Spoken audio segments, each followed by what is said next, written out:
If you click this video, that tells me you are of a special kind of person, a select group that watched The Maxx. But I'm here to tell you that you didn't simply just watch The Maxx or watch it for entertainment. You endured the endeavor The Maxx delivered to you. You sat there at night while MTV played something that didn't feel finished, something that didn't feel stable, a show where the city cracked open without warning and silence felt heavier than dialogue. It wasn't confusing either, but familiar, not because you understood it, but because you recognized the feeling. The alley doesn't transition into the Outback. It fractures. Bricks split into bone, concrete tears into sand, the skyline rips open like something underneath it was always waiting. And every time it happens, it feels like a break in containment. That's why the show never felt like a superhero story. It felt like something was being held together. And you were watching the scene strain. On the surface, it was a cult superhero show, an MTV adaptation of an underground comic, a hulking purple anti-hero protecting a social worker from a psychic villain named Mr. Gone. That's the explanation, but the explanation never matched the feeling. Because the feeling wasn't surrealism, it was proximity. The Maxx didn't feel like a power fantasy, he felt necessary. And Julie didn't feel like someone moving through a plot, she felt like someone maintaining control. In New York, she is composed, defensive in subtle ways, capable, independent. She moves through danger with calculation. She knows how to redirect unwanted attention.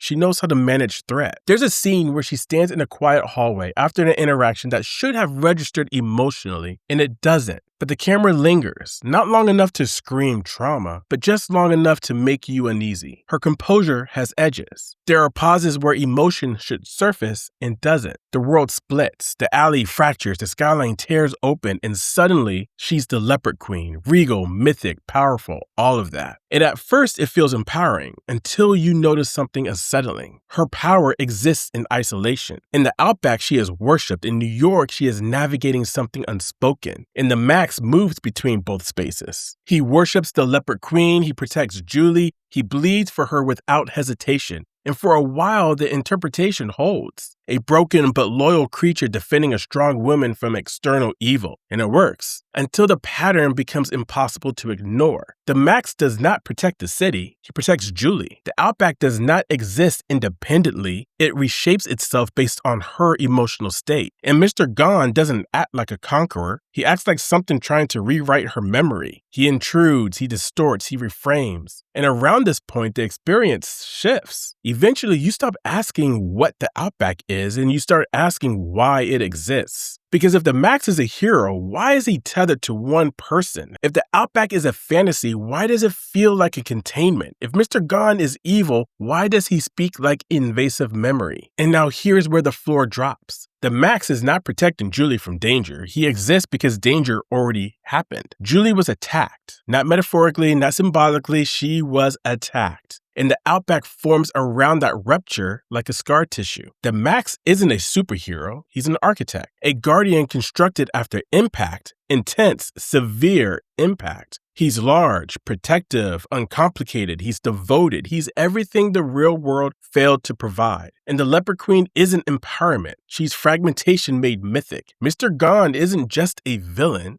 he is invasive memory trying to seize narrative control. And the Outback isn't magic, it's just reorganized perception. Now the Maxx does believe he is saving Julie, but he was built to absorb something much darker. And coping mechanisms don't just defend, they define. Yes, he protects Julie fiercely, but what version of Julie does or is he protecting? The one that remains in defense mode or the one frozen at the moment that required him? Again, containment is not healing. Containment is structure and the show absolutely knows the difference. But here's where it destabilizes again. Because once you see the Maxx as construction, you now have to ask something that causes you to challenge. Is he only protection or is he also distortion? Because remember, the Maxx is loyal, but he is also simple. Enemy, protector, queen, monster, anything complex, he absorbs and turns it into combat. But what if that simplification is part of the defense? What if the Maxx doesn't just guard Julie from trauma? What if he guards her from ambiguity? The real world is layered, complicated, unstable. The Maxx makes it solvable. Punch the monster, defeat Mr. Gone, restore the Outback. But what if there is no monster? What if there is only memory? I mean, the rupture cannot be solved with violence. And so the Maxx becomes not just a protector, but also a translator. He rewrites the unspeakable into something fightable.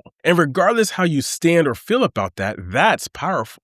but it's also limiting. Because if everything becomes a battle, nothing becomes integration. The Maxx doesn't just shield Julie from pain, he shields her from nuance, from complexity, from having to sit in something that cannot be conquered. The Guardian protects, but he also keeps the wound in a permanent state of defense. And honestly, there's something even more unsettling beneath even that. Because the Maxx isn't just any protector, he's a male. He's massive, he's physical, reactive. He's violent when necessary, only when necessary. He looks like what Julie thinks her perception of strength is supposed to look like, which means now he feels safe. Julie lost power in a moment where control was taken from her. The Maxx restores imbalance, but indirectly, he becomes power on her behalf. He fights on her behalf. He bleeds on her behalf. He charges. He translates vulnerability into force. And you see, that's the paradox. The fact that he protects her, but he also stands between her and complexity. The fact that he absorbs danger, but he also absorbs narrative control. If the mind builds a guardian to stand between itself and harm, ask yourself, does that guardian reinforce safety? Or does it quietly teach the mind that power must always look like something external? The Maxx doesn't ask Julie what she wants, never does. He assumes, he acts, he simplifies.